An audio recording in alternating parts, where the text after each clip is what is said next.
everybody, to another episode of the Suspense Squad, where authors interview authors. We are missing a few of our folks today, but we're still going to have a good time. Today, we're welcoming Love Inspired Suspense writer Kellie VanHorn. Welcome, Kellie. Woohoo! Congratulations on your second. This is your second Love Inspired Suspense book, right? Congratulations on the book. That's a hard one to get. Why don't you hold up your book and tell us a little bit about it? There's the cover. You can read the back cover copy for us. Okay. It says, returning home isn't easy for forensic anthropologist Lainey Hamilton, especially when it means examining bones that could belong to her long missing best friend, the sister of the man she once loved. But now someone wants Lainey dead, and her ex-boyfriend, Police Sergeant Ryan Mitchell, must shield her. As the predator stalks them, can Lainey and Ryan finally uncover the tragic truth about their past? That sounds good. That sounds really good. Okay, so we're going to ask you some questions. They won't be hard, and just answer them however you like. Let's start with Dana. Dana, you want to ask your question? Sure. Congratulations on your second book, Kellie. It sounds absolutely fantastic, and I can't wait to read it. My question is regarding your research, because, I know that even in our books are smaller word count, but it's so important to get the facts correct. How do you like to research for your books? I think the hardest thing for me usually is the careers, right? Like writing the careers authentically. So in this case, I kind of had an advantage with Lainey. She's a forensic anthropologist. And as you can read in my bio, I studied nautical archaeology in graduate school, which fits under anthropology. So I have had some anthropology classes and some archaeology. And even though none of it was in forensics, it does share some commonalities with how you handle the evidence, how you do the field work, things like that. So with her, I felt like she was actually pretty easy to write because I could pull from my own educational background. And then, of course, Google helps me out anytime, like, what can you learn from the bones in this situation? Or do you need to have the teeth to do a positive identification? And forensic anthropology is so popular that it was pretty easy to find reliable sources for that. So Ryan was the really hard one because he's a police officer and I know nothing about police officers. Coming in, I had to pretty much do all my research from scratch. I had been on a field trip with my kids to the county sheriff's department. So that helped a little. You don't realize how much you don't know until you're trying to write it. Authentic, right? And then you're like, well, wait a sec, right? What is the police officer going to say when he calls this in? What's the code he's going to use, right? Where's the radio? Is it on his shoulder? Is it in the car? All that kind of stuff. I didn't know. So. Also a Facebook group. What's it called? Run Writers by Police Cops Academy. Writers Police Academy Facebook group. I think I might have come across them. There's one called Cops and Writers, I think, too. Cops and Writers. I think that's what I didn't know about that one. Yeah. Yeah. And you can ask questions and actual cops will, people in the business will answer your questions. So that is brilliant. All right. Hope, why don't you go ahead and ask your question? Okay. My question is more about your writing process. I'm a plotter, and I know not everybody is, and some people are pantsers, and there's a lot of in-betweens, and there's a lot of different approaches on how to get to the end of a book. So I'm just curious about how you write. Are you a plotter, a pantser, an in-betweener? How do you do it? Well, I'm jealous of your plotting skills because I am a pantser. And I figured out, I figured out with my first manuscript that just isn't a very effective way to write. It's maybe more enjoyable, but when you're trying to write suspense and you just don't know what's going to happen, it means you have to revise over and over again. And so I have since modified Mye technique and I've become more of a plantser, I guess you could say, where Usually my story starts out with just a scene. Often it's just a scene or even just a mood, right? Like there's some character in this setting and she's having some sort of emotional anguish. What's going on? And then I have to work from there to kind of figure out, just the main premise of the story, right? Like who's this character? What's going to happen here? And then I'm also very driven by setting. I enjoy my settings quite a lot. So usually I'll know my setting in my hero and my heroine. And then from there, I work to figure out my main plot points. So I don't know if you guys have heard of K.M. Wayland and her website on story structure. Yes, that helped me out so much because when I first started writing, it was actually a predecessor of my first book, Fatal Flashback. So it was a story with a park ranger set in Big Bend. The finished product is nothing like the first book that I came up with because it was so bad. But I had to figure out and learn how story structure works. And then, so now what I do once I have the characters in the setting is I go through and come up with just those main plot points. And then, I put always next to it the target word count, right? Like I'm going to hit the midpoint at, in 11 Inspired Suspense, 27,500 words. And then as I'm writing, I know, okay, this big thing just happened. This is what needs to happen, in this many chapters. What do I need to do to get there? And often, when you are writing in suspense, you have certain things that have to happen, right? Like a logical next step based on what has come before. And I feel like then the pieces kind of fall into place. But, with this last book, the person who's like the villain at the end, there's more than one, but like kind of the twist, I didn't have that in my first version that I sent out to my critique partners. And one of my critique partners wrote me back and she's like, oh, I was really hoping this person was going to be the bad guy.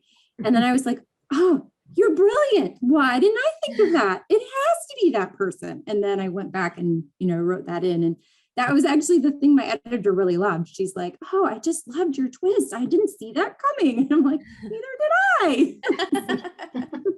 That's very cool. It's always fun if you figure out at the same time as the reader who your villain is. Yeah, right. The surprise element. All right, Shannon, you want to ask a question? Sure. So as an author, I know that a lot of our time is devoted to writing. I mean, we pretty much eat, sleep, and breathe our stories. But when you're not writing, in that few spare moments that you have, what are some other hobbies that you enjoy that kind of help you break away from the story and break away from writing and give your brain a rest? Yeah, great question. I wish I had more time for both hobbies and writing, but I have 4 kids and I spend a lot of time with them. So actually, most of my hobbies have sort of had to be adapted to having when my kids were little, like having small kids and something that I could do with them. And so one thing they really enjoyed was baking with me. So we used to do a lot of baking, and now my third one, my daughter is 10. And so now she's learning how to do a lot of baking on her own. And so that's been really fun. Another thing that I've really enjoyed doing with them is gardening. And I think like I have a picture of my daughter when she was maybe like, maybe a year. I don't even think she could walk. And she's sitting in my garden eating a whole tomato that she just plucked off the plant and is like eating. And to me, like that was so joyful to have my kids like willing to eat vegetables, right? Because they were growing them themselves. So I like that a lot. I also just really love learning new things. So I kind of taught myself how to can, like to preserve, jam, and since we live in Michigan, we have all these farms nearby, so we can do all this like picking. So we'll go get like peaches and apples and make our own applesauce and make our own peaches. And then it has that like dual benefit of feeding my family in the winter. So yeah. And did you learn to scuba dive at being a nautical what were you? Nautical archaeologist. Okay, nautical. I was almost said anthropologist because that was my character. And then I was like, no, that's not right. So it's a nautical archaeologist. So do you scuba dive? I did. I got certified in college, and it's a lifetime certification, which is great, but it takes, I could scuba dive in a Great Lake, but I am a total wimp and I hate being cold. And so like I prefer scuba diving in like the Caribbean or Hawaii. And unfortunately, I just have not been in on any amazing vacations in so long that I have not used my scuba diving skills. That's still awesome that you're certified in that. That's pretty Yes. cool. It's one thing Thank I'd love you. to do. It's on the bucket Yeah, list. and you can still use those skills in a book, without actually having to do them again. Exactly. I figured out actually during that master's program, I did a master's degree in nautical archaeology, and I figured out, I just did one summer of research, and it was out in Key West, and we were towing what's called a magnetometer, which is basically like a giant metal detector that you tow behind the boat. And we were looking for shipwreck, like possible shipwrecks. So like they collect all this data and then you map it all out and it shows the big magnetometer hits. And you can kind of guess, like based on how big the hit is, what might be down there. So like if you've got a cannon down there, you're going to get a pretty big hit. If it's somebody's fishing boat that sank in a storm 3 years ago, you'll also have like a big hit. But depending on like the layout of what you find, like you can pinpoint the likely places to dive. So I really enjoyed like the data collection and processing, but I got totally seasick. So I did not like being at sea. And I was like the only woman with all these guys. And so that was already like, I just want to talk to another woman. Right. And then by the end of it, I was like, I feel like I'm more of maybe an armchair archaeologist, and maybe like I prefer imagining my adventures than actually experiencing them. So. That's great. Yeah, that's the sign of a writer, I think. It's Yeah, like, it's exactly the looks sign of a writer. fun. I think I'd rather write about it Yeah, than actually do it. Darlene, you're up. You want to ask a question? I do. Congratulations on your book. Can't wait to read it. Okay, so my question is, can you tell us something unique about yourself that we cannot find anywhere on the internet? So I wish I had like a cool skill, like juggling flaming torches or something, but like I don't. I really don't have any cool skills, and I feel like maybe I'm sort of a boring person. But my dad was in the military for my first 16 years.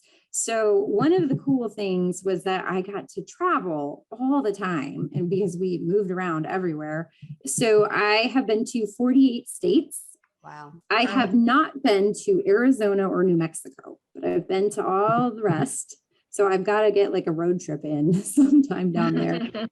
And then I've been to several countries in Western Europe, and we lived in Hawaii for a couple of years. I've been to Bermuda and the Canary Islands, and I have not been to Africa or Asia. So I feel like I need to get more continents in. But what about Canada? Have you been to Canada? I have been to Canada. I've been to Banff, and I've been to Niagara Falls. And actually one time we cut through, we were driving from here in Michigan over to where my parents live out in Connecticut. And so we normally go down through Pennsylvania on I-80, and it just is like such a long drive with kids. So we're like, well, we'll try cutting through Canada because we could shave like 4 hours off the drive. So we went through Canada, but at the border to get back into the US at Niagara Falls, they like held up the car in front of us for like 20 minutes. So we were sitting there forever. And they made the guy get out. Like I don't know if they were arresting him or what, but like already we're like, okay, this is kind of scary. And then we get up and they look at all of our stuff. And of our 4 kids, 3 of them were born in Michigan. 1 was born in Ohio. And when they did his birth certificate, they put a space in between the Van and the Horn and my last name. And so the guy looks at it and he's like, how come he has a different last name than the rest of you? That's not what it is. Gosh. Right. So like after that, we've never cut through Canada again. Can you nitpick very much? Right. They just wanted to keep your kid. They just want to keep your kid. Yeah, maybe. Do we look really like we're cute. smugglers? Yeah. Those border patrols, Darlene knows all about them. Right. Oh, I know. There you go, Darlene. That's your next story. Yeah, there you go. Stolen at the border. That's right. Well, thank you so much, Kelly, for joining us. Congratulations on your book. Hold it up again and let us see the cover. Well, thank you for having me. It's been very fun.